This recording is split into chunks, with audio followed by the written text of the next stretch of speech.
మీ నాన్నగారికి మా నాన్నగారు నమ్మిన బట్టుగా ఉండి మీ కుటుంబానికి శ్రేయోభిలాషిగానే ఉండాలి అనుకుంటున్నాను. నా వల్ల ఆ బంధం తన మీద నా నమ్మకం పోతుందనే మా నాన్న భయం. అందుకే వెళ్తున్నాను. ఆ బంధం నమ్మకం ఎప్పటికీ అలాగే ఉండాలి. మీ కుటుంబం బాగుండాలి. మా వల్ల మీ మధ్య డిస్టర్బెన్సెస్ రాకూడదు. ప్లీజ్ అక్కి, అర్థం చేసుకుంటాం అనుకుంటున్నాను. బాయ్. హలో హలో,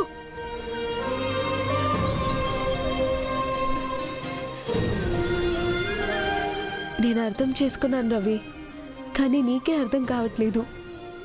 ఎనీవే, మా ఫ్యామిలీ కోసం ఎంత త్యాగం చేస్తున్నందుకు థ్యాంక్ యూ సో మచ్.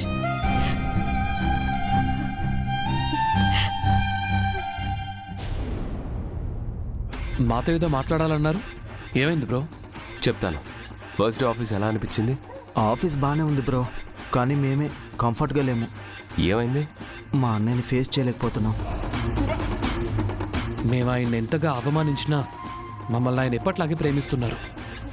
అది చూసి మా మీద మాకే కోపం వచ్చింది. అదే ఆయన్ని ఫేస్ చేయలేక ఆఫీస్కి వెళ్ళకూడదు అనుకుంటున్నాం. నో, అంత పని చేయకండి. నేను మీతో చేయించాల్సింది చాలా ఉంది. మీరు ఆఫీస్కి వెళ్ళకపోతే దానికి కారణం మీ అన్నయ్యనని మళ్ళీ ఆయన ఫీల్ అవుతారు.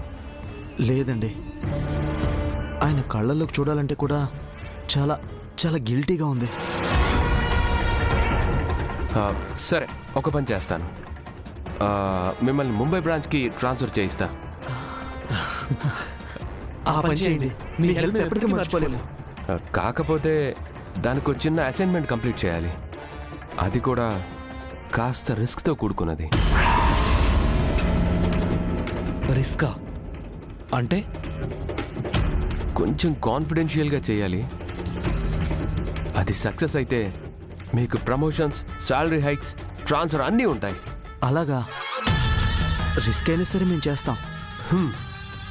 మీకు అందరికంటే ఎవరంటే బాగా ఇష్టం? అన్నయ్య. సీరియస్లీ? మరి మీ మధ్య గొడవలు? అవేవో డిస్టర్బెన్సెస్ వల్ల వచ్చాయి బ్రో. అమ్మలా పెంచి నాన్నలా పోషించిన అన్నయ్యని ద్వేషించి మేమేం బాగుపడతాం? తన మనసు మంచిది కాబట్టే అన్నీ భరించి తను ఈ పొజిషన్లో ఉన్నాడు. గుడ్. అయితే మీ ప్రాణమైన అన్నయ్య మీద ఒట్టేసి ఈ అసైన్మెంట్ పూర్తయ్యే వరకు ఎవ్వరితోనూ చెప్పమని ప్రామిస్ చేయండి.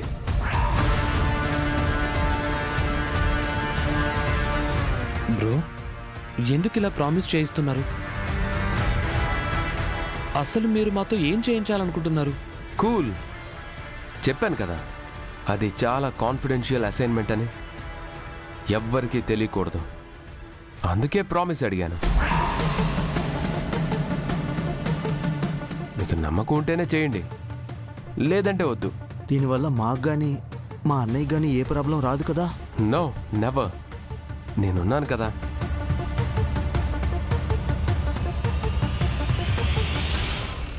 ప్రామిస్. ప్రామిస్.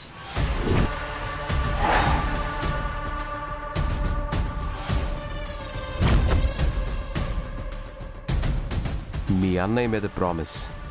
మా అన్నయ్య మీద ప్రామిస్. అసైన్మెంట్ ఫినిష్ అయ్యే వరకు ఎవరికి ఏమీ చెప్పం. గుడ్. మీరేం చేయాలో చెప్తాను. ఎస్, దీంతో మీ బ్రదర్ పని ఫినిష్.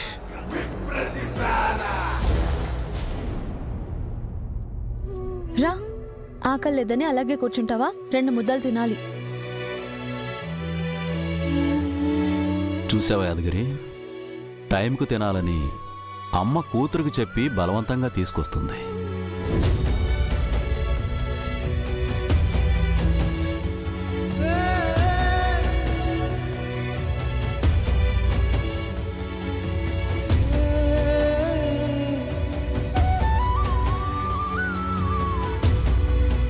ఫ్రెండ్, శంకర్ గారు రాలేదా?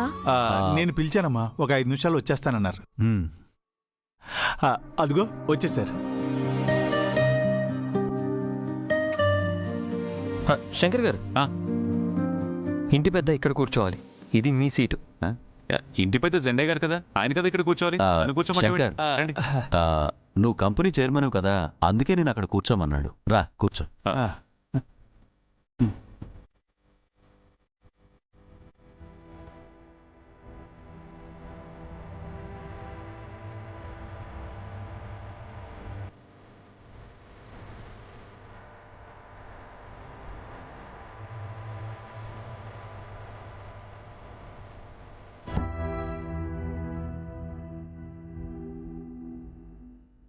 అమ్మా, ఆఫీస్ ఫస్ట్ డే ఎక్స్పీరియన్స్ ఎలా ఉంది?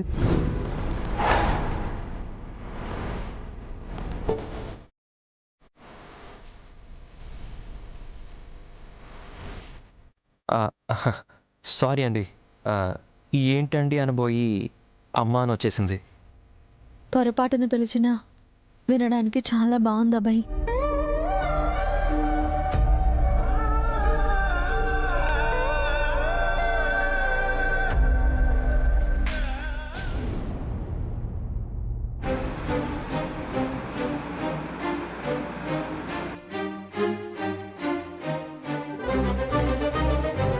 ఏంటమ్మా గౌరీ, ఒక్కరోజు ఆఫీస్ వర్కే అలసిపోయావా?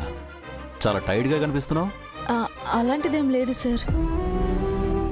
వైస్ చైర్మన్ పోస్ట్ కొత్త కదా, అందుకే కాస్త హెడేక్గా అనిపించింది.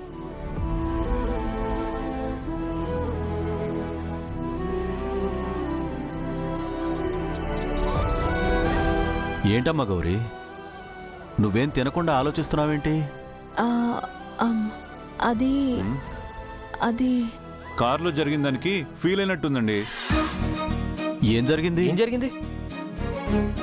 కార్ అలా రోడ్డు మీద స్పీడ్ గా వెళ్తుంటే స్పీడ్ బ్రేకర్ వచ్చింది, డ్రైవర్ బ్రేక్ కొట్టాడు, వెంటనే గౌరీ గారు స్పీడ్ బ్రేకర్ వేయగానే నేను ముందుకు పడిపోయాను. అందుకు శంకర్ గారు నవ్వారు, నాకు కోపం వచ్చింది, అంతే అంతే.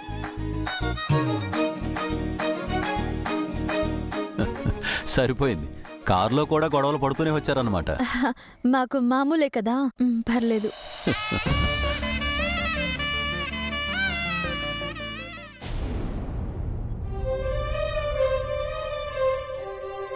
అఖి, నువ్వేంటి తినట్లేదు? భోజనం చేయి.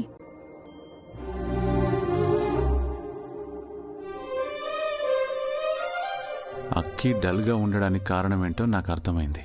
అక్కీని ఎలా సంతోషంగా ఉంచాలో, ఏం చేయాలో నాకు తెలుసు. అబ్బాయ్, నువ్వు అక్కీ కోరుకున్నట్టుగా మేం కంపెనీ బాధ్యతలు తీసుకున్నాం. హ్యాపీ కదా? చాలా అంటే చాలా హ్యాపీ శంకర్ గారు.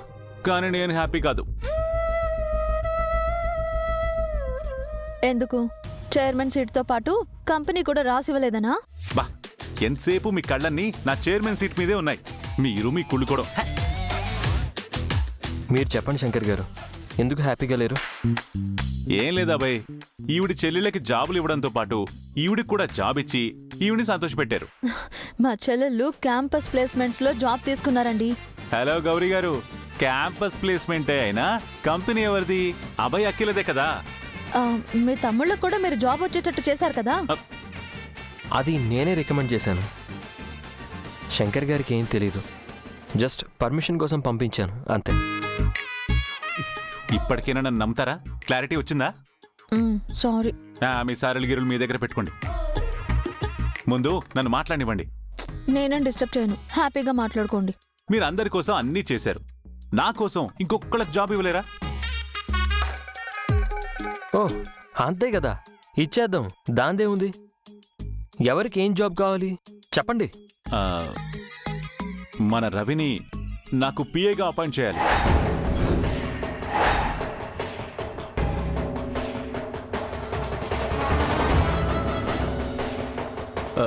రవినా? లేదు సార్, వాడికి ముంబైలో జాబ్ వచ్చింది. వాడు రేపే వెళ్ళిపోతున్నాడు. వాడికి ఇక్కడ ఏ జాబ్ అవసరం లేదు. చూడు బాబాయ్, రవికి జాబ్ అవసరం లేదేమో, కానీ రవి నాకు అవసరం ఉన్నాడు. ఎందుకు శంకర్ గారు? ఎందుకంటావేంటి అబ్బాయి? ఆఫీస్ వర్కా నాకేమీ అర్థం కాదు. ఎవరైనా ఫైల్స్ పట్టుకొచ్చి ఇక్కడ సంతకం చేయండి అక్కడ సంతకం చేయండి అంటే నాకేం తెలుస్తుంది? ప్రతిసారి మీ దగ్గరకు వచ్చి మిమ్మల్ని ఇద్దరు డిస్టర్బ్ చేయలేను కదా. అదే రవి నా పక్కన ఉన్నాడనుకో, తనకంతా తెలుస్తుంది, నాకు ఎక్స్ప్లెయిన్ చేస్తాడు, ఈజీగా ఉంటుంది. అంటే అది మన శంకర్ నారాయణ గారు ఉన్నారు కదా. అబ్బా, ప్రతిదానికి ఆ పెద్ద ఆయన ఇబ్బంది పెట్టడం ఎందుకు అబ్బాయి? అదే రవి అనుకో, నా గురించి తెలుసు కాబట్టి నాకు కంఫర్ట్గా ఉంటుంది. ఒకవేళ నీకు ఇష్టం లేదంటే వద్దులే. నో నో నో నో, మీరేం ఫీల్ అవ్వకండి. అలాగే మీ ఇష్ట ప్రకారం నేను రవిని అపాయింట్ చేసుకుంటాను. No problem. అలా అన్నావు, అద్భుతంగా ఉంది.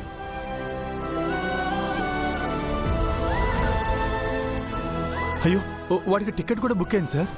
టికెట్ కన్ఫర్మ్ అయిపోతే ఏంటి బాబాయ్, క్యాన్సిల్ చేసుకుంటాడు. నువ్వు నీ చాదస్తాం.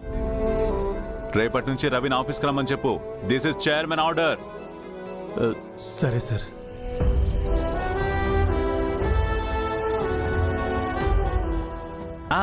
ఇప్పుడు అందరూ హ్యాపీ కదా? తినండి తినండి తినండి, తినకి.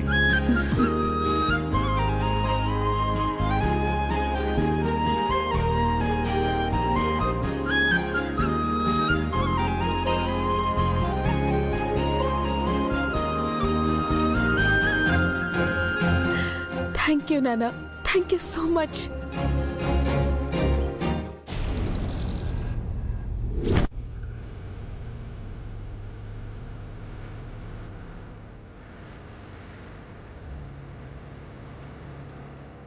సార్ ఏమో రవిని తన పిఏగా ఆఫీస్లో జాయిన్ చేసుకున్నారు. అకీ పాపేమో రవిని ఇష్టపడుతుంది. ఈ గొడవలేమీ ఉండకూడదని రవిని ముంబై పంపిద్దాం అనుకుంటే సార్ ఏమీ వెలికి పెట్టారు. ఈ కథ ఎంతవరకు వెళ్తుందో ఏంటో.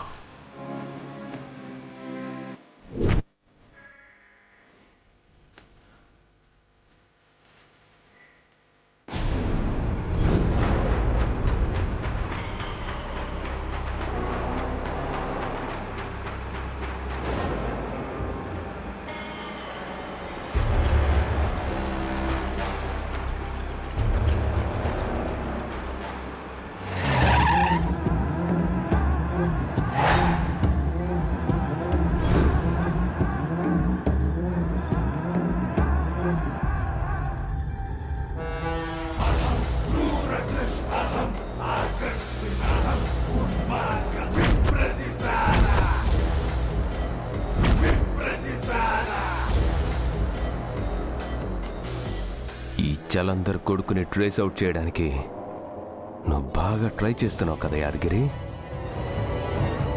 నువ్వు నా మీద డౌట్తో నేనెవరో తెలుసుకునేలోపు నేను నిన్ను, నువ్వు నమ్ముకున్న ఫ్యామిలీని అందరినీ లేకుండా చేస్తాను.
ఏంటి బాబా, ఇంటికేనా?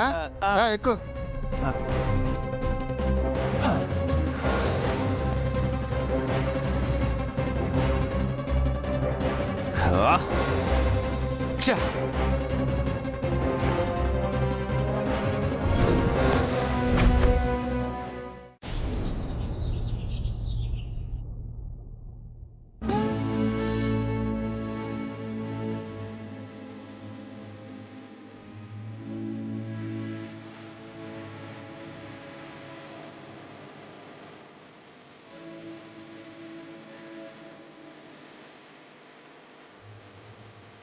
అకి ఆ? దేవుణ్ణి మొక్కి మొక్కి మొత్తానికి అమ్మా నాన్నల్ని ఇంటికి రప్పించేసావు. కంపెనీ బాధ్యతలు కూడా ఇచ్చేసాం. అమ్మా నాన్న మనతోనే ఉంటున్నారు. ఇంకా దేవుణ్ణి ఏం కోరుకుంటున్నావు? ఇంకేముంది, అమ్మా నాన్నలకి పెళ్లి జరగాలని, అంతేగాకి ఆ కోరిక కూడా ఉందనుకోండి. కానీ ఇవాళ మనకి చాలా ప్రెషియస్ డే. ఎందుకంటే మొన్న జోగమ్మ ఏం చెప్పిందో మర్చిపోయారా? మీ అమ్మా నాన్నల్లో ఒకరికి గత జన్మ గుర్తుకు రాబోతుంది. ఓ ఎస్, మ్మ్. అమ్మా నాన్నల్లో ఎవరో ఒకరికి గతం గుర్తుకొస్తుందని చెప్పింది కదా. హ్మ్. ఎవరికి గుర్తొస్తుందో, మనల్ని ఎలా రిసీవ్ చేసుకుంటారో, అసలు ఇప్పుడు అమ్మా నాన్న ఎలా ఫీల్ అవుతారో అని చాలా క్యూరియాసిటీగా ఉంది నాకు. అమ్మకి గుర్తొస్తే మాత్రం మనల్ని నాన్నని చూసి స్పీచ్లెస్ అయిపోతుంది. ఇంకా మనల్ని అసలు వదిలిపెట్టదు. నాన్నకు గుర్తొచ్చినా అంతే కదన్నయ్య, చాలా సర్ప్రైజ్ అయిపోతారు. సర్ప్రైజ్ అవడమేమో కానీ వాళ్ళిద్దరి ప్రేమ మీద వాళ్ళకున్న నమ్మకానికి, తిరిగి ప్రాణం పోసుకున్న ఆ ప్రేమకి చాలా గర్వపడతారు. జెండే అని నీకొక కిక్ కూడా ఇస్తారు. ఎస్ అక్కి, ఆర్యకి గత జన్మ గుర్తుకొస్తే మాత్రం తనని మనసారా ఆర్య అని పిలవాలనుంది. మనందరం ఎగ్జైట్ అవుతున్నాం, కానీ విధి ఏం నిర్ణయించిందో. ఫైనల్లీ ఎవరికి గుర్తొచ్చినా వాళ్ళ ప్రేమకి మురిసిపోతాం. వెయిట్ చేద్దాం. యా, అంతకు మించి మనం ఏం చేయగలం? I'm so excited. మోస్ట్లీ ఇవాళంతా అమ్మా నాన్నలతో ఉండడానికి ట్రై చేద్దాం. సరేనా? ఓకే. ఓకే. బాబా, ఈ సూట్లేంటో ఈ సెటప్లేంటో ఏమీ అర్థం కావట్లేదు.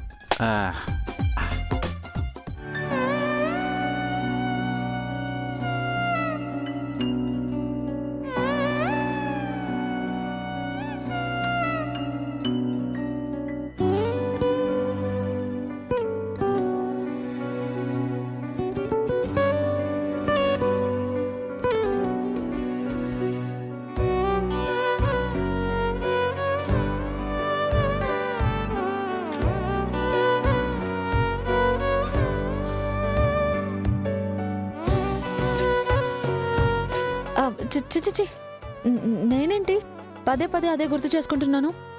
గుర్తు రాకుండా ఎందుకుంటుంది? జరిగిన ఇన్సిడెంట్ అలాంటిది మరి. అమ్మో, ఏదేమైనా సరే శంకర్ గారితో పాటు ఒకే కారులో వెళ్ళకూడదు. చాలా డేంజర్. ఏదేమైనా సరే ఈ రోజు కూడా అదే కార్లో, అదే రూట్లో, అదే స్పీడ్ మీద సడన్ బ్రేక్ పడాలి. మళ్ళీ ఇంకొకసారి అయ్యో శంకర్ గారికి సిగ్గేసేస్తుందా? నా టైం బాగుండి కారులో ఇంకెవరూ లేరు. పొరపాటున ఎవరికైనా తెలిసిపోతే నా పరువు పోయి ఉండేది. శంకర్ గారి కంటే ముందే నేను ఆఫీస్కి వెళ్ళిపోవాలి. గౌరీ గారితో కలిసి ఆఫీస్కి వెళ్తున్నాను కాబట్టి సెంట్తో స్నానం చేసేయాలి.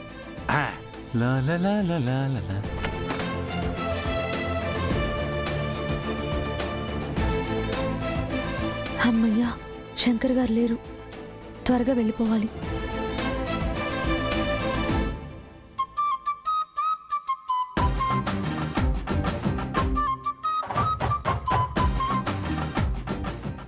Good morning Gauri. Good morning sir. ఏంటమ్మా గౌరీ, ఎందుకు కంగారుగా ఉన్నావు? అది ఆఫీస్కి వెళ్ళాలి, అందుకే. అప్పుడేనా? శంకర్ను కూడా రాని, ఇద్దరూ కలిసి టిఫిన్ చేసి వెళ్దురు గాని. శంకర్ గారితోనా? వద్దు సార్. ఏమైందమ్మా గౌరీ, ఎందుకు వద్దంటున్నావు? అది ఆఫీస్లో వర్క్ నేర్చుకోవాలి కదా. అంటే అది ఆఫీస్లో ఏ ఫైల్స్ ఎక్కడుంటాయి, ఎవరు ఏ పని చేస్తారు, ఏ పని ఎలా చేయాలి, ఇవన్నీ తెలుసుకోవడానికి శంకర్ నారాయణ గారిని తొందరగా ఆఫీస్కి రమ్మని చెప్పాను. అందుకే నేను కూడా తొందరగా వెళ్ళాలి సార్. వెళ్ళొస్తాను. ఒక్క నిమిషం, ఒక్కదానివే ఎందుకు? శంకర్ కూడా వస్తాడేమో, పిలుస్తానుండు. వద్దు. శంకర్ గారు వస్తే పని చేసుకునివ్వరు. నాన్ స్టాప్గా వాగుతూనే ఉంటారు. ఆయనే లేటుగానే రానివ్వండి. నేను వెళ్ళిపోతాను సార్, ప్లీజ్ సార్. సరే నేను కూడా వస్తాను పద.